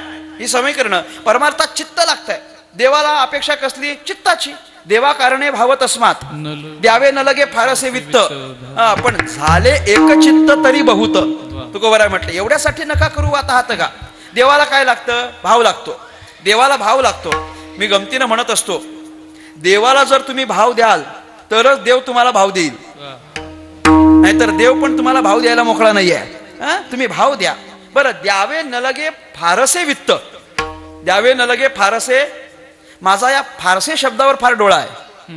अख्ख्या चरणामध्ये फारसे शब्द बघा. द्यावे न लगे फारसे. फार नाही द्यावं लागत. त्याचा उलटा विचार करा. फार नाही द्यावं लागत म्हणजे थोडं द्यावं लागतं. फार नाही लागत पण थोडं लागतच. आमच्या देवाला थोडं का होईना द्यावंच लागतं, कारण त्याचा स्वभावच असा आहे की घेशी तेव्हा देशी. तो आधी काहीतरी घेईल आणि नंतरच काहीतरी देईल. मग तो काहीतरी घेतो हे नक्की आहे. मग थोडंसे जे द्यावं लागतं, थोडं, ते थोडं म्हणजे तरी काय आहे? मग तुकोबाराय म्हटले, झाले एक चित्त तरी बहुत. एक चित्त जरी तुम्ही भगवंताला समर्पित केलं तरी पुष्कळ झालं. म्हणजे देवाकडे चित्तच चालत असतं. देवाला चित्ताची अपेक्षा आहे. संतांना दुसरी कसली अपेक्षा आहे सांगा? संत म्हणा, महात्मा म्हणा, सद्गुरू म्हणा, आपल्या गुरुवर्यांना कसली अपेक्षा आहे? आपल्या सद्गुरूला आपल्याकडून काय पाहिजे? चित्तच पाहिजे ना. तुकाराम महाराजांचं उदाहरण घ्या. तुकोबाराय जेव्हा आपल्या सद्गुरूंनी आपल्यावर कृपा केली आणि तो सगळा प्रकार सांगतात, तेव्हा अपेक्षा कसली केली आहे? चित्ताचीच. नाव चित्ताचीच. सत्य गुरुराये कृपा मज केली, परी नाही घडली सेवा काही. सापडविले वाटे जाता गंगा स्नाना, मस्तकी तो जाणा ठेविला कर. भोजना मागती तुप पावशेर, पडिला विसर स्वप्ना माझे. इथं भोजना मागती तुप पावशेर म्हणजे काय आहे? म्हणजे काय? चित्तच आहे. तुप पावशेर म्हणजे काय? पावशेर तूप नाही मागितलंय. पावशेर तूप नाही मागितलंय. तुकोबारायांचे गुरु आहेत ते. तुकोबारायांचे गुरु आहेत ते पावशेर तूप मागत नाहीत. तरीही बरीचशी मंडळी अलीकडे ते पावशेर तूप घेऊन बोलवतात. या म्हणतात, तूप घेऊन या म्हणतात. अरे तुकोबारायांचे गुरु आहेत, तूप कशाला मागतील? आणि थोडस माझ्या बुद्धीचा विकास करून बोलू का? मी म्हणतो ते मागणार नाहीतच तूप. आणि जरी मागायचं ठरलं तर पावशेर कशाला मागतील? 50-50 किलो मागितलं असताना पावशेरानं काय होणार आहे मला सांगा? काहीच नाही. पण तूप म्हणजे तूप नाहीये आणि पावशेर म्हणजे पावशेर नाहीये. त्याचा अर्थ फार भिन्न आहे ना. तुकाराम महाराजांचे शब्द आहेत ते. कोणातरी संतांच्या मुखातून आकलन केल्याशिवाय त्याचा अर्थ लागत नाही. काहीतरी थोडंसं ऐकलंच पाहिजे, श्रवण केलंच पाहिजे. संतांच्या विचारवंतांच्या मुखातून त्याचं श्रवण केल्याशिवाय तुकोबारायाच्या अभंगाचा अर्थ लागत नाही. मी एक फार चांगलं वाक्य ऐकलं एका महात्म्याच्या मुखातून त्या दिवशी. तुकाराम महाराजांच्या एका चरणाचा अर्थ लावायचा असेल तर अख्खा अभंग तपासावा लागतो. एका अभंगाचा अर्थ लावायचा असेल अख्खं प्रकरण तपासावं लागतं. आणि एका प्रकरणाचा अर्थ लावायचा असेल तर अख्खी गाथा पाहावी लागते म्हटले. एवढं सहज नाहीये तुकोबारायांचे अर्थ. आणि ते तशाच पद्धतीनं लावले पाहिजे. मी काल परवा एका ठिकाणी फार गांभीर्यानं बोललो ही गोष्ट, की साधू संतांच्या अभंगांचा अर्थ फार विचारपूर्वक आणि कुठल्या तरी महात्म्याच्या सानिध्यात त्याच्या विचारानं तो अर्थ लावावा लागतो. सहज नाही. आपल्या मनाला वाटलं म्हणून तसा अर्थ नाही करता येत ना. आणि तसा अर्थ केला तर कदाचित तो विपरीत अर्थ ठरेल. नाही योग्य अर्थ सांगता आला तर सांगू नये, पण विपरीत अर्थ तरी सांगू नये, जेणेकरून श्रोत्याचा बुद्धिभेद होईल असं काही सांगू नये. बुद्धिभेद होईल असं सांगू नये आणि बुद्धिभेद होईल असं वागूही नये. फार फार मोठी जबाबदारी अलीकडे आपल्यावर. मला फार गंमत वाटते आणि चिंताही वाटते कधी कधी. संप्रदायाची कितीतरी श्रीमंत नियम आहेत. कधी कधी आपण सहजच म्हणतो की नाही वारकऱ्याला काय सहजच करता येतं, एवढं सहज नाहीये, एवढं सहज नाहीये. वारकऱ्याला सहज करता येतं एवढं सहज नाहीये. फार कठीण आहे ते, फार कठीण आहे. मी अत्यंत आदरानं आणि फार जबाबदारीनं सांगतोय ही गोष्ट, कारण काही गोष्टी ज्या दृष्टीला पडतात त्या फार विचित्र आहेत. मला फार एक नवलाची गोष्ट परवाच्या दिवशी मी पाहिली आणि त्याच्यानंतर बोलावं वाटलं. अनेक मंडळी कीर्तनकार मंडळी, मोठी मोठी कीर्तनकार मंडळी, गुरुवर्य मंडळी आहेत की जी मंडळी अत्यंत काटेकोर पद्धतीनं आपला परमार्थ करतात. त्यांना श्रद्धास्थान ठेवून आपण चाललं पाहिजे, त्यांना श्रद्धास्थान ठेवून चाललं पाहिजे. मंडळी करत नाहीत का? मला गंमत वाटली. जोग महाराज शिक्षण संस्थेचे प्रमुख अध्यापक आणि अध्यक्ष हरिभक्तीपरायण गुरुवर्य संदीपान महाराज शिंदे दादा, गुरुवर्य दादा बसून कीर्तन करत नाहीत का? करतात ना. दादा बसून करतात कीर्तन. वैकुंठवासी पूज्य बाबा महाराज सातारकर बसून कीर्तन करायचे. रामराव महाराज ढोक सुद्धा बसून कीर्तन करतात. अनेक मंडळी, गुरुवर्य अमृत बाबा जोशी बसूनच कीर्तन करतात. फक्त शरीराचं अस्वास्थ्य म्हणून फक्त बसून कीर्तन करणं आहे, पण सगळ्या संप्रदायाचे नियम सांभाळून कीर्तन आहे ना, याच्याकडे आपण लक्ष दिलं पाहिजे ना. बसून करतात की काय ते नाही पाहिजे. त्यांनी या संप्रदायाकरिता घातलेला काळ आणि संप्रदायाला टिकवण्याकरता केलेले प्रयत्न, पराकाष्ठा याच्याकडे आपण पाहिलं पाहिजे. बाबा, मी त्या दिवशी एक जण बघितले, असे एक महात्मा असं पाहिले की ते कीर्तन करताना बसून करतात, पण मध्ये नाचायला उठतात आणि नाचून दमले की परत बसतात. असं नाही चालत ना, हे प्रकार चालत नाही. कशा करता आपण करायचं? करूच नाही. जर विणा हा आपल्या संप्रदायाचा सर्वोत्कृष्ट अधिष्ठान असेल तर जोपर्यंत विणा आपल्या हातात आहे, जोपर्यंत विणा आपल्या गळ्यात आहे, तोपर्यंत संप्रदायाच्या एकही नियमाला ठेच लागेल असं वर्तन आपल्याकडून होऊ नये याची दक्षता प्रत्येकानं घेतली पाहिजे. फार फार महत्वाचं आहे, फार महत्वाचं आहे. आमच्या कल्याणातच तो प्रकार घडला आणि तेव्हा आम्हाला फार चिंता वाटली की असं नाही झालं पाहिजे, असं नाही झालं पाहिजे. ही मंडळी ती एक तर बसून करतील नाही तर उभ्यानं करतील. हे दोन्ही नाही होत, कधीच नाही होत. वास्कर फळाचे अत्यंत प्रमुख आणि विचारवंत महापुरुष हरिभक्तीपरायण गुरुवर्य विठ्ठलदादा वास्कर, तुम्ही पहा ही मंडळी ते म्हणतात नाही मी बसून नाही करणार, मी उभाच राहून करीन, जोपर्यंत आहे तोपर्यंत उभाच राहून करीन, पण बसणार नाही. आणि एकदा ही आपण बाकीची मंडळी आता पाहिली, शरीराच्या अस्वास्थ्यामुळे बसली, पण म्हणून बाकीचे सगळे नियम पाळतात ना. हे बाकीचे विचित्र प्रकार आपण करू नयेत. आणि तुम्हाला मी विनंती अशी करतो की हे प्रकार होत असताना दिसले तर त्यावेळेला आपलं तोंड जरा उघडलं पाहिजे. आपण ही जबाबदारी पूर्णपणे आपली आहे की आपण भगवान परमात्म्याच्या अधिष्ठानाची म्हणजेच विण्याची, संप्रदायाची ही सगळी निगा राखावी याच्याकरता प्रयत्न केले पाहिजेत. जाऊ द्या, मला कधी कधी थोडंसं बोलावं वाटतं म्हणून बोललो. परंतु तुकाराम महाराज जे म्हटले ना, भोजना मागती तूप पावशेर, मग याच्यामध्ये तूप म्हणजे काय? 3 शब्द महत्वाचे आहेत: भोजन, तूप आणि पावशेर. भोजन म्हणजे भक्ती आहे, भोजन म्हणजे भक्ती आहे. तुकाराम महाराजांच्या सद्गुरूंना तुकाराम महाराजांनी भक्ती करावी अशी अपेक्षा आहे. भोजना मागती, तुम्ही भक्ती करा असं सांगितलंय, आणि त्याच्याकरता काय लागणार आहे? तूप लागणार आहे. तूप म्हणजे काय? अंतःकरण. आणि तूप म्हणजे अख्खा अंतःकरण नाही पाहिजे, पावशेर तूप पाहिजे. अंतःकरणाचे 4 भाग आहेत आणि त्या 4 भागाचा पावशेर म्हणजे किती भाग होईल? 1, बरोबर? म्हणजे 4था म्हणजे 1 भाग. मन, बुद्धी, चित्त, अहंकार याच्यापैकी फक्त चित्तच पाहिजे असेल तर अंतःकरणाच्या 4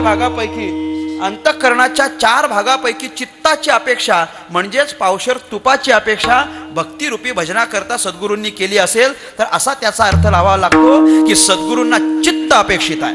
मला म्हणायचं असंच आहे की सद्गुरू पण चित्ताचीच अपेक्षा करतात आणि देवही चित्ताचीच अपेक्षा करतो. परमार्थ योग्य होण्याकरिता चित्त असलं पाहिजे हे नक्की आहे. विठ्ठला विठ्ठला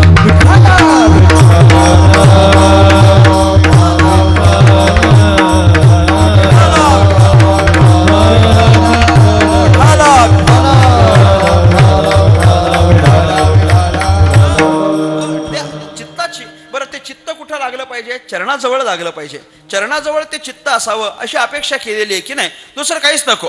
माझ्या चित्ता तुझ्या पाया, माझ्या चित्ता तुझ्या पाया, माझ्या चित्ता तुझ्या पाया, माझ्या चित्ता तुझ्या माझ्या चित्ता तुझ्या पाया, माझ्या चित्ता तुझ्या पाया, माझ्या चित्ता तुझ्या पाया, माझ्या चित्ता तुझ्या पाया.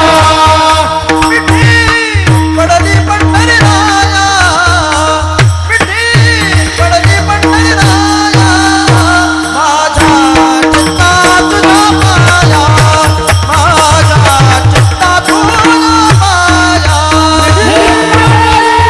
पंढरीराया, माझ्या चित्ता तुझ्या पाया, माझ्या चित्ता तुझ्या पाया. माझ्या चित्ता तुझ्या पाया, माझ्या चित्ता तुझ्या पाया.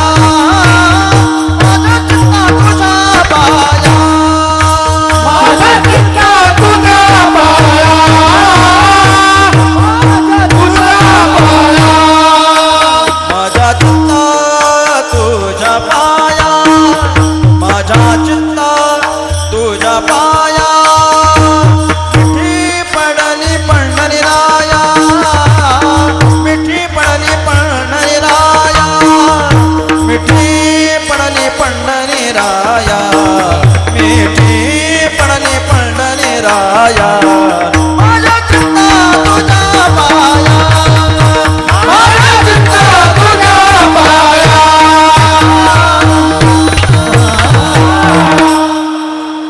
माझ्या चित्ता तुझ्या पाया मिठी पडली पंढरीराया. चित्त आणि चरण यांचा फार जवळचा संबंध आहे. प्रत्येक वेळेला चित्त म्हटलं की चरण हे समीकरणच लागतं की नाही. माझे चित्त तुझे पायी राहे ऐसे करे काही, धरोनिया बाही भवहा तारी दातारा. असं काहीतरी भगवंतानं करावं. तुकाराम महाराज म्हणतात चरणाची अपेक्षा मोठी आहे, अद्वैती तो नाही. माझे समाधान गोड हे चरण सेवा तुझी, चरणाची अपेक्षा असते. चित्त आणि चरण यांचा जवळचा संबंध असल्या कारणानं काय करा, आपलं चित्त देवाच्या चरणाजवळ लागेल याच्याकरता धावपळ केली पाहिजे. म्हणजे चित्ताची धावपळ असावी आणि ती देवाच्या चरणाकडे असावी. कशा करता तुम्हाला लक्षात आहे ना, आपण हे कशा करता चाललंय? धावपळ हा बस थांबवण्याकरता. एवढ्या एकाच वाक्याकरता अख्खं कीर्तन चाललंय. अख्खं कीर्तन धावतंय ते धावपळ थांबवण्याकरता चाललंय. म्हणजे चित्त देवाच्या चरणाजवळ लावायचं कशा करता, तर धावपळ थांबवण्याकरता. मग प्रश्न सहजच आहे की चित्त देवाच्या चरणाजवळ लागल्यानंतर थांबेल काय? मग थांबेल काय? याचं उत्तर काय? नक्की थांबेल. अहो उदाहरण आहेत तशी, नक्की थांबेल. ज्ञानोबारायांचं उदाहरण द्यायचं झालं तर ज्ञानोबारायांचं चरण असं आहे, देखिले तुमचे चरण निवांत राहिले मन, कासया त्यजेन प्राण आपुला गे माये. आता काय गरज आहे? आता काहीच आवश्यकता नाही. ज्या चरणाची गरज होती ते झालं ना, ज्या चरणाची अपेक्षा होती ते मिळाले. आता पुढे धावपळ करण्याची काही गरज पडत नाही. किंवा मी सगळ्यांच्या परिचयाचं सांगतो, सगळ्यांच्या परिचयाचं बोलतो. आता कोठे धावे मन, तुझे चरण देखील या भाग गेला, क्षीण गेला, अवघा झाला आनंदू. हो, आता कोठे धावे मन, आता कुठे धावतंय याचा अर्थ काय? आता कुठे धावतंय? आता कुठंच धावत नाही. आता कुठे धावतं याचा अर्थ आता ते कुठंच जात नाही. कुठंच जात नाही म्हणजे ते शांत झालं, म्हणजे स्थिर झालं, म्हणजे एकाच जागी थांबलं, म्हणजे धावपळ थांबली. आणि कधी तुझे चरण देखील या, हा चरणाचा परिणाम आहे. म्हणजे चरण पाहिले, चरणाच्या ठिकाणी चित्त लागलं की धावपळ थांबणार आहे. आणि ही धावपळ थांबवण्याकरिताच आपल्या चित्ताची धावपळ देवाच्या चरणाकडे वळवा, मग ती थांबेल. त्याचा काय परिणाम होईल? केवळ धावपळ थांबेल असं नाही, ज्याच्या चरणाजवळ आपलं चित्त आपण समर्पित केलंय त्याच्या अंतःकरणाची प्रसन्नता आपल्याला मिळवता येईल. आणि ती प्रसन्नता मिळवली की आपल्याला सुख तर मिळेलच, अपेक्षित सुख मिळेलच, शंका नाही. परंतु जीवनात असलेल्या सर्व प्रकारच्या तापांचं हरण करून भगवान परमात्मा घेऊन जाईल. अभंगाचं दुसरं चरण. मग तो माझा माय बाप, मग तो माझा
माझा मायबाप घेईल ताप हिरोनी. भगवंत काय करेल, तो आपला मायबाप आहे. मायबाप आहे म्हणजेच तो कृपाळू आहे आणि तो करुणावंत आहे म्हटल्यानंतर तो आपल्यावर कृपा करेल. म्हणजे काय करेल, घेईल ताप हिरोनी, सगळ्या तापाची निवृत्ती होईल. ताप म्हणजे एकच आहे असं नाही, आध्यात्मिक ताप आहे, अधिदैविक ताप आहे, अधिभौतिक ताप आहे. तीनही प्रकारच्या तापाची निवृत्ती भगवान परमात्मा करेल. नाही तर तसा काय आपल्या डोक्याला कमी ताप आहे? भरपूरच ताप आहे, सगळंच निघून जात. भजनानं कुठलाच ताप शिल्लक राहत नाही तुम्हाला सांगतो. देवाच्याकडे गेलो, सगळ्या तापाची मुक्ती आहे, सगळ्या तापाची. सामान्य तापाची होईल यात काही नवल नाही आहे. आध्यात्मिक, अधिभौतिक, अधिदैविक या त्रिविध तापाचं निवारण भगवान परमात्मा तुमच्याकरता करील. म्हणून आपण भगवंताच्या चरणाजवळ आपण चित्त लागावं याच्याकरता धावपळ केली पाहिजे. संबंधाने अजून एक 10 मिनिटं चिंतन करून आपण थांबू. सगळ्यांनी भगवान परमात्म्याचं भजन करा.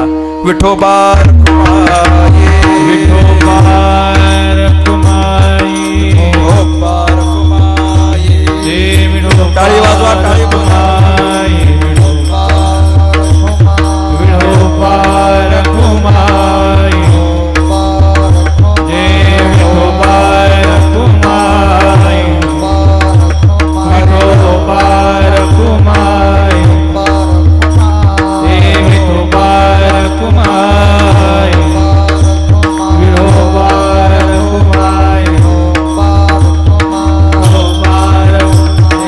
विठोबार कुमार, जय विठोबार कुमार, विठोबार कुमार, विठोबार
चित्त लावे चरणापे, मग तो माझा मायबाप घेईल ताप हिरोनी.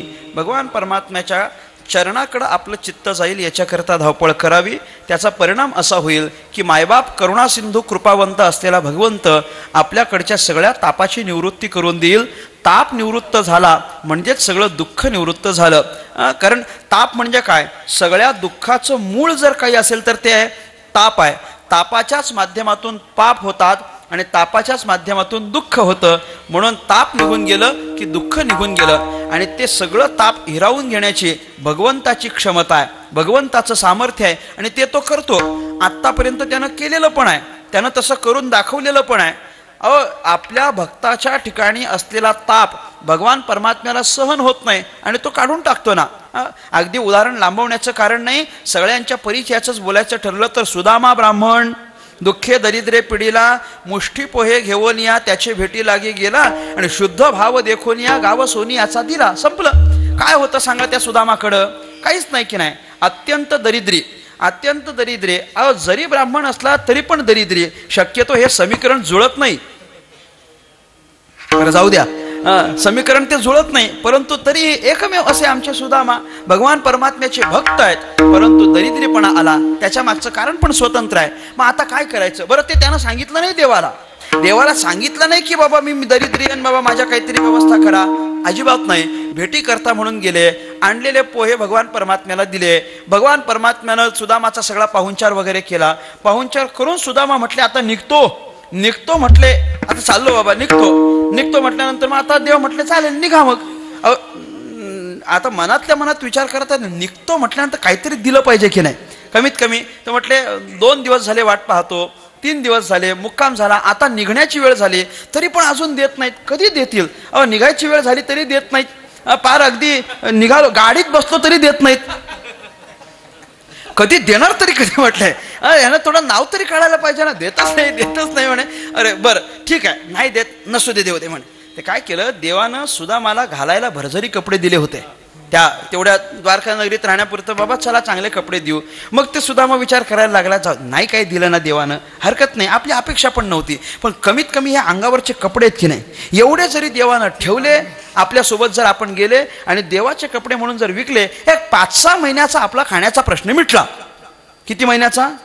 5-6 महिन्याचा. भगवंत मनात विचार करतात, अरे अनेक जन्मांची प्रश्न सोडवणारा मी, अनेक जन्माची, आणि हा अपेक्षा किती करायला लागला, फक्त 5-6 महिन्याची म्हणे. 5-6 महिन्याची अपेक्षा केली. भगवान परमात्म्यानं सेवकांना सांगितलं, एक काम करा, हे भरजरी कपडे काढून घ्या आणि याचे मळके कपडे परत करा म्हटले, आला तसंच जाऊ द्या, जसा आलेला तसा जाऊ द्या. बरं सुदामाला ते परत मळके कपडे दिले आणि परत तो तसाच्या तसाच निघाला. बरं तरी दुःखी नाही बरं का, सुदामा आहे तो भक्त आहे. देवानं दिलं असतं तर आनंद, पण देवानं दिलं नाही म्हणून दुःखी होऊन नाही गेला. तो ज्या आनंदात आला त्याच आनंदात गेला. तो भजन करत करत आला आणि भजन करत करत गेला. मग आपल्या गावाला गेल्यानंतर त्याला असं कळलं की बाबा ही सगळी जी सोन्याची नगरी दिसते ती कुणाची आहे, आपलीच आहे. दिलं कुणी? भगवंतानं दिलं. शुद्ध भाव देखोनिया, गाव सोनियाचा दिला. अत्यंत आजन्मपर्यंत त्याचं असलेलं जे सगळं दुःख होतं ते भगवान परमात्म्यानं हिरावून घेतलं की नाही, मला सांगा? काढून घेतलं. मग जर सुदामाचं काढून घेऊ शकतो तर आपलं काढून घेणार नाही काय? घेणार आहे. फक्त आपण कोण झालो पाहिजे? सुदामा झालो पाहिजे. मी गमतीनं म्हणत असतो, आपण सुदामा झालो पाहिजे, पण आपण नुसते दामाच झालोय. आता सुदामा व्हायला कोणी तयार नाही. आपण नुसतेच दामा, मग चालत नाही. देवाला सुदाम पाहिजे. मग सुदाम असेल, सुदामासारखी आपली भक्ती असेल तर मग भगवंत आपल्याला द्यायला तयार आहे. घेईल ताप हिरोनी, सगळं ताप हिरावून घेईल. बरं बरं, एवढं एक मी सांगितलं, माझ्याकडे लक्ष द्या. बाकीचं काही तुम्हाला ध्यानात घेण्याची गरज नाही, कारण बहुतांच्या मते गोवा होऊ जीवा नेलावा. का उगा आपल्या जीवाला क्षीण करून घेता? आपल्या जीवावर बेतेस्तोवर इतरांची मतं का बरं ऐकायची? ऐकू नये, इतरांचं ऐकायचं नाही. बहुतांच्या मते गोवा. अनेकांचं जर मत तुम्ही ऐकत राहाल, अनेकांचं मत तुम्ही ऐकत राहाल, अडचण होईल ना. गोवा म्हणजे काय? गोवा माहिती की नाही तुम्हाला? गोवा काय? गोवा म्हणजे सांगा बरं. दुर्दैवानं शुद्ध मराठीतला गोवा कोणालाच माहिती नाही. गोवा हा फार चांगला शब्द आहे शुद्ध मराठीतला. दुर्दैवानं आम्हाला 2च गोवा माहिती आहेत, एक खाण्याचा आणि एक जाण्याचा. बस 2च गोवा माहिती आहे. अहो चांगला गोवा हा शुद्ध मराठीचा शब्द आहे. गोवा शब्दाचा अर्थ होतो गुंता. गोवा शब्दाचा अर्थ आहे गुंता, गुंतणं, अडकणं, हे जे की नाही याला गोवा असं म्हणतात. मग बहुतांच्या मते गोवा म्हणजे अनेकांची अनेक मतं घेत राहिलात तर तुमच्या अंतःकरणाचा गुंताच होईल ना. मग काय करा, त्या अनेकांची मतं सगळी बाजूला सोडा. अनेका छंदाचे बहुत छंदाचे बहु असे जन. भरपूर लोक आहेत, प्रत्येकाचं मत वेगवेगळं सांगतील. आपण काय सगळंच ऐकायचं का? सगळंच ऐकू नये, सगळंच ऐकू नये. ऐकावे जनाचे, करावे मनाचे. मी थोडीशी त्याच्यामध्ये बदल करू का? ऐकावे जनाचे पण करावे संतांच्या मनाचे. आपल्या मनाचे करून कोणाचं भलं झालंय? कोणाचं नाही. मग संतांच्या मनाचे. मग आपल्या बाकीच्यांच्या मतानं जर आपला गुंता होणार असेल, अडचण होणार असेल, परमार्थात प्रतिबंध निर्माण होत असतील तर आपण काय करायचं? ते सगळी मतं सोडायची. अगदी जीवाला त्रास होईल अशी इतरांची मतं घ्यायची नाही. आपण फक्त तुकोबाराचं मत स्वीकारायचं. तुकाराम महाराजांचं मत काय आहे? चित्त लावी चरणापे. मग आपलं चित्त चरणाजवळ लावा हे तुकाराम महाराज सांगितले. पण तुकाराम महाराज चित्त चरणाजवळ लावा एवढं सांगून मोकळे होत नाहीत. आपलं चित्त देवाच्या चरणाजवळ लागण्याकरता आपण काय केलं पाहिजे तो प्रकारही तुकाराम महाराज आपल्याला सांगतात. अभंगाचं शेवटचं चरण. तुका म्हणे करुणा बोले, तुका म्हणे करुणा बोले, तुका म्हणे करुणा बोले, तुका म्हणे करुणा बोले, म्हणे करुणा बोले, तुका म्हणे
धीर विठ्ठले निघेना.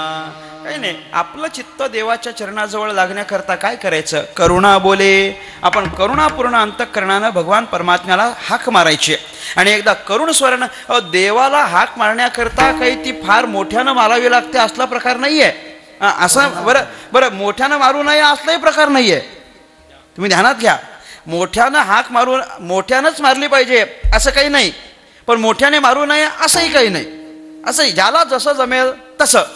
कधी कधी तर मारा हाक देवा भय अट्टहासे असं पण तर तुकोबाऱ्यास म्हणतात. आणि तुका म्हणे करुणा बोले हे पण तुकोबाऱ्यास म्हणतात. म्हणजे ज्याला जसं जमेल तसं आहे. पण तुमच्या अंतःकरणीचा स्वर जर करुण असेल तर तो भगवान परमात्म्यापर्यंत लवकर पोहोचतो. मोठा असणं गरजेचं नाहीये, करुण असणं गरजेचं आहे, चांगलं असणं गरजेचं आहे. मी अनेक वेळा आज अर्थातच काही गरज पडली नाही आपल्याला सांगण्याची, कारण तशी चांगली साऊंड सिस्टीम आहे. आमच्या विकास भाऊंना सांगायची गरज पडत नाही म्हणून. नाही तर मी अनेक वेळा त्यांना सांगत असतो, मला मोठा आवाज नाही पाहिजे, मला चांगला पाहिजे. मोठ्या आवाजाची गरज नाही, भरपूर असून काय करायचं आहे, तो कानाला गोड लागला पाहिजे. याच्यापेक्षा जास्त तो जेवढा आमच्या कानाला गोड लागला पाहिजे तेवढाच तो या श्रोत्यांच्या पण कानाला गोड लागला पाहिजे. मला फार फार आनंद आहे. मी आता विकास भाऊंच्या आपण पाहतोच आहोत. मी फार नाही म्हटलं तरी 6-7 वर्ष झाली मी विकास भाऊंच्या साऊंड सिस्टीमच्या ऑपरेटिंगला पाहतोय. आणि आज अनेक दिवसांच्या नंतर मला ही सिस्टम प्राप्त झाली, त्यांची ऑपरेटिंग आज मला मिळाली. तुम्ही पहा, अनेक ठिकाणी गेलो ना की कधी कधी काय होतं दिनूभाऊ, मी असं पाहिलंय की एवढा आवाज असतो का, आणि आवाज जास्ती झालाय हे कशावरून ओळखायचं? खाली बसलेल्या श्रोत्यानं कानात बोटं घातली की समजायचं आजचं चांगला लागलेलं नाही. बस एवढं साधं आहे, एकदम सिंपल आहे, काहीच नाही. श्रोत्यांनी असं इकडं तिकडं माना करायला सुरुवात केली की समजायचं फारच जास्त लाऊड झालेलं आहे. आपण आज मी पाहिलं कुठल्या श्रोत्याला काहीच अडचण नाही, श्रोते निवांत ऐकतात आणि आम्हाला हवं ते मिळतंय. ह्याला म्हणतात ऑपरेटिंग. ह्याला ऑपरेटिंग असं म्हणतात. ऑपरेटिंग करणं, ऑपरेट करणं म्हणजे काय करणं आहे, ज्याला जे हवं त्याला ते, पण प्रत्येकाच्या कानाला लागेल गोड असा आवाज देणं म्हणजे ऑपरेटिंग असतं. याची व्याख्या सांगून जातो आज मी. म्हणून जास्ती नाहीये, देवाला काही फार मोठा आवाज नाही लागत. भगवान परमात्म्याला लई जोरानं आवाज दिला काही आवश्यकता नाही. कबीर महाराजांचा दोहा आहे की नाही, ते म्हणतात की नाही, चिटी के पाव में घुंगरू बसताय तो वो भी अल्लाह सुनताय. कबीर महाराज जर एवढंच बरं, आता चिटी म्हणजे मुंगी, मुंगी किती बारीक, बरं तिच्या पायचा घुंगरू किती बारीक.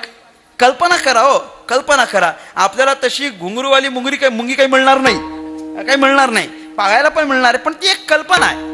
एखादी मुंगीन तिचा पाय, तिच्या पायातला तो घुंगरू किती बारीक असेल, त्याचा आवाज किती बारीक असेल. तो आवाज पण जर भगवान परमात्मा ऐकत असेल तर तुमच्या अंतःकरणीचा तो करुण स्वर भगवंताला अपेक्षित आहे. तो जर तुमच्या अंतःकरणातून बाहेर पडला तर धीर विठ्ठले निघेना हा परिणाम आहे. भगवंताला धीर निघत नाही. तुम्ही करुण स्वरानं हाक मारा. द्रौपदी करुण स्वरानं हाक मारते, भगवंत धावत येतात.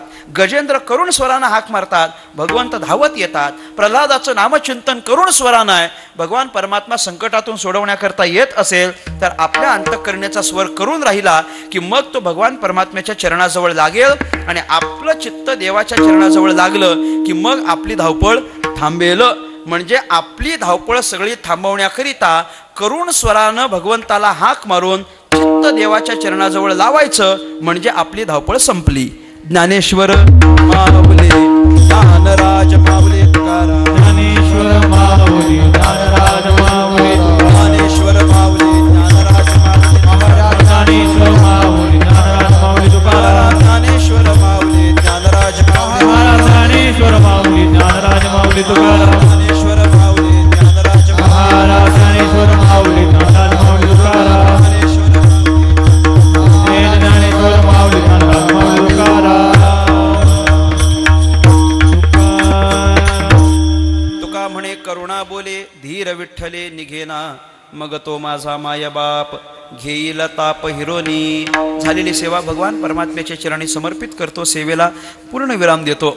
वैकुंठवासी हरिभक्तीपरायण शिवाजीराव कारभारी जाधव यांच्या पहिल्या पुण्यस्मरणाच्या निमित्तानं आजची ही कीर्तनाची सेवा माझ्यासारख्या एक अत्यंत सामान्य साधकाकडे आपण सुपूर्त केली, म्हणून या ठिकाणी आम्ही उपस्थित झालो.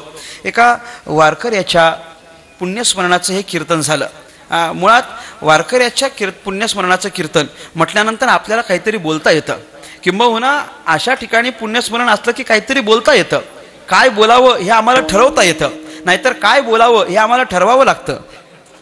काय बोलायचं आता, ते काहीतरी असलं पाहिजे की नाही बोलायला. म्हणून अत्यंत निष्ठावंत असलेलं हे कुटुंब आहे आणि अनेक वर्षांच्यापासून, जवळपास 50 वर्षांच्यापासून चालत आलेली वारीची परंपरा आहे, भजनाची परंपरा आहे, एकादशीची परंपरा आहे, भजनाची परंपरा आहे. आणि या परंपरेमध्ये असलेले हे निष्ठावंत व्यक्तिमत्वाच्या पहिल्या पुण्यस्मरणाच्या निमित्ताने हे कीर्तन संपन्न झालं. मी सगळ्यांचे अनेक आभार व्यक्त करीन. या समस्त जाधव परिवाराचे आभार व्यक्त करतो.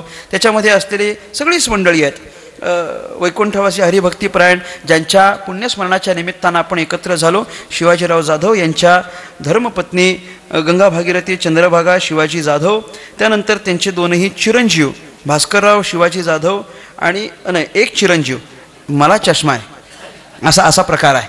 आणि त्यांच्या तीनही त्यांच्या मुली आहेत, सगळे नातू आहेत, सगळ्या नाती आहेत, सुना आहेत. हा जर सगळा परिवार आपण पाहिला, या सगळ्या परिवारानं एकत्र येऊन हा आपल्या वडिलांच्या पुण्यतिथीचा कार्यक्रम अत्यंत यथासांग संपन्न केला. मला फार आभार व्यक्त करायचे आहेत जाधव परिवाराचे, कारण कीर्तनाकरता जे जे आवश्यक आहे त्यांनी अगदी व्यवस्थितपणे आपल्याला इथं मांडून ठेवलेलं आहे. सगळं काही कीर्तनाकरता आवश्यक असलेल्या सगळ्या गोष्टी, आणि म्हणून हे कीर्तन आजचं यथासांग होऊ शकलं. आपल्या ह्या गावामध्ये ज्या महात्म्याच्या कृपा आशीर्वादानं किंवा त्यांच्या वारकरी सांप्रदायिक योगदानानं आपली ही वारकरी परंपरा पुढं जाती आहे.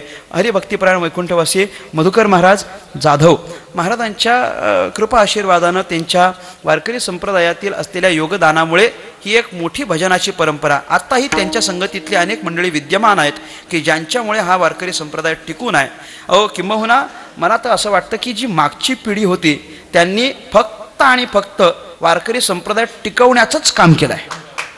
फक्त आणि फक्त वारकरी संप्रदाय टिकवण्याचं काम केलं आहे. नाहीतर टिकवणं फार कमी राहिलं आहे. आता टिकवणं फार कमी राहिलं आहे. कोणाला टिकवण्याची काही पडलेली नसते, परंतु तसं केलं नाही. म्हणून त्या मागच्या पिढीच्या चरणावर आपण नतमस्तक व्हावं की त्यांच्यामुळे आत्ता आपल्याला ही दैदिप्यमान अशा सोहळ्यांमध्ये कीर्तनं करता येतात. मी त्या सगळ्या परंपरेच्या चरणी नतमस्तक होतो. सर्वांचे अनेक आभार व्यक्त करतो. या कीर्तनाकरिता ज्यांची आपल्याला गायनाची साथ प्राप्त झाली, हरिभक्तीपरायण आदरणीय अक्षय महाराज वाघ, अनेक दिवसांनी त्यांची साथ प्राप्त झाली. हरिभक्तीपरायण शिवराम महाराज बोराडे या ठिकाणी उपस्थित आहेत. मी त्यांची अनेक आभार व्यक्त करेन. महाराजांचा काय परिचय आहे?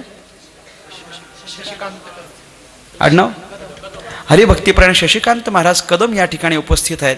या तीनही व्यक्तिमत्वांनी गायनाची साथ केली. मी त्यांचे अनेक आभार व्यक्त करेन. आम्हाला मृदंगाची साथ ज्यांची प्राप्त झाली, आपल्या सगळ्याच परिसराचं असलेलं वैभव, आणि माझे सन्मित्र हरिभक्तीपरायण दिनेश भाऊ मोजाड हे या ठिकाणी उपस्थित झाले. आपली मृदंगाची साथ आज या ठिकाणी मला प्राप्त झाली. ही सगळी साथ एवढी चांगली आहे की नाही, मला असं वाटतच नव्हतं थांबावं, पण थांबावं लागलं. नाहीतर एवढ्या सुंदरतीनं कीर्तनातील संगीत एवढ्या सुंदर पद्धतीनं आज या ठिकाणी सुरू होतं की कुठल्याही पद्धतीचा प्रतिबंध कुणाला वाटली नाही. आणि अर्थातच या सगळ्याकरता कारण असलेलं म्हणजे आमच्या विकास भाऊंची असलेली ही साऊंड सिस्टीम आहे, काळूबाळू साऊंड सर्व्हिस. सगळ्यांच्या परिचयाचं असलेलं हे नाव झालेलं आहे. म्हणजे मी जेव्हापासून पाहत आलोय की नाही, त्याच्यानंतर विकास भाऊंचा बराच विकास झाला आहे. पगार वाढेस्तोवर विकास झाला आहे. एवढा विकास त्यांचा झालेला आहे की नाही. म्हणून अत्यंत सुंदर त्यांची साऊंड सिस्टीम आहे. अनेक मोठ्या कीर्तनकारांना अपेक्षा असते की त्या परिसरात आपल्याला त्यांची साऊंड सिस्टीम मिळेल, म्हणजे कीर्तन चांगलं होईल आणि कीर्तनात प्रतिबंध येणार नाही. म्हणून मी विकास भाऊंचे अनेक आभार व्यक्त करतो. त्याच पद्धतीनं या समस्त कीर्तनाचं प्रक्षेपण ज्यांच्या यूट्यूब चॅनलवर होतं आहे ते राघव यूट्यूब चॅनलचे जनक पानसरे म्हणजे राघव यूट्यूब चॅनलचे सर्व आमचे जनक भाऊ पानसरे, त्यांच्या माध्यमातून या कीर्तनाचं प्रक्षेपण या ठिकाणी झालेलं आहे. त्यांच्याच माध्यमातून मला या कीर्तन सेवेचा संपर्कही प्राप्त झाला बरं का. जनक भाऊच संपर्कात राहिले. आणि त्याच्यानंतर कीर्तन मिळाल्याच्या नंतर सगळ्यात मोठा प्रश्न होता, याल की येणार नाही. तेव्हा ते बऱ्याच लोकांना प्रश्न होता. आज मला याची कल्पना आहे, आणि जोपूळ ग्रामस्थांना याची शंका असेल, आणि ती रास्त आहे आणि आम्ही ती स्वीकारतो. काही हरकत नाही ना त्याच्यामध्ये. काय मला वाटतं सप्ताहाच्याच वेळेला उत्सवामध्ये सेवा घेण्यात आली होती, पण मी आलो नव्हतो. त्याच्यामुळे ती शंका असणं रास्तच आहे. पण ते का आलो नव्हतो याच्या मागचं कारण फार मोठं आहे. मला याची कल्पना नाही की इकडं 2 जोपूळ आहेत. एक तिकडं जोपूळ आहे बरोबर, आणि एक इकडं पाटील बाबाचं जोपूळ बरोबर, आणि एक हे जोपूळ. इथल्या जोपूळकरांनी तारीख घेतली आणि तिकडचे जोपूळकर आठवण करून द्यायला आले पिंपळगावला. ते म्हटलं जोपूळची तारीख लक्षात? मी म्हटलं हाय. आणि मग ती पण तारीख आणि ही पण तारीख. आणि गंमत सांगू तिकडेही गेलो नाही आणि इकडेही आलो नाही. जोपूळ कुठलंच नाही, तिथंही नाही आणि इथंही नाही, त्यामुळे कुठंच जाणं झालं नाही. आणि म्हणून गावकऱ्यांना जर तशा प्रकारची शंका असेल, जनकभाऊंनी मला सांगितलं की अनेक लोकांना शंका आहे की महाराज येतील का. मी म्हटलं शंका रास्त आहे, कारण एक अनुभव तसा असल्या कारणानं कदाचित ती शंका येऊ शकते. त्यावेळेला येणं झालं नाही, त्याबद्दल पुन्हा मी तुमची क्षमाही मागतो की बाबा तशा पद्धतीची एक गैरसमज झाल्या कारणानं येणं शक्य झालं नव्हतं. जनकभाऊंच्या संपर्कानं इथपर्यंत आलो, म्हणून त्यांचे अनेक आभार व्यक्त करतो. या गावातील असलेली सगळी ज्येष्ठ श्रेष्ठ आदरणीय वारकरी मंडळी, त्या सगळ्या वारकऱ्यांचे अनेक आभार व्यक्त करेन. माझ्यावर नितांत प्रेम करणारे आमचे बाळूकाका संचेती आज या ठिकाणी उपस्थित आहेत. मी बाळूकाकांचे अनेक आभार व्यक्त करतो. अनेक मंडळी जी परिसरातून या कुटुंबावर प्रेम करणारी मंडळी आपण कीर्तनाकरिता उपस्थित झालात, तुम्हा सगळ्यांचे अनेक आभार व्यक्त करून माझ्या वाणीला या ठिकाणी पूर्णविराम. हरिभक्तीपरायण श्रद्धेय तुकाराम महाराज या ठिकाणी उपस्थित आहेत. बाबांच्याही चरणी नतमस्तक होतो. ही सगळीच मंडळी माझ्या परिचयाची नाहीत, म्हणून कदाचित सगळ्यांचा नामनिर्देश होणार नाही, परंतु अर्थातच त्यांच्या चेहऱ्याकडे पाहून कळून येतं की बाबा ही मंडळी फार मोठी मंडळी आहेत. म्हणून त्या सगळ्यांच्या चरणावर नतमस्तक होतो.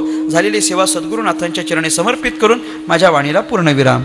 विठ्ठल जय जय विठ्ठल जय जय विठ्ठल जय विठ्ठल जय जय जय विठ्ठल जय जय विठ्ठल. बोलेले कोरे वेडे वाकोडे उत्तरा क्षमापराध महाराज तुम्ही सिद्ध. नाही विचारिला अधिकार म्या. क्षमापराध महाराज तुम्ही सिद्ध. कामने ज्ञानेश्वरा राम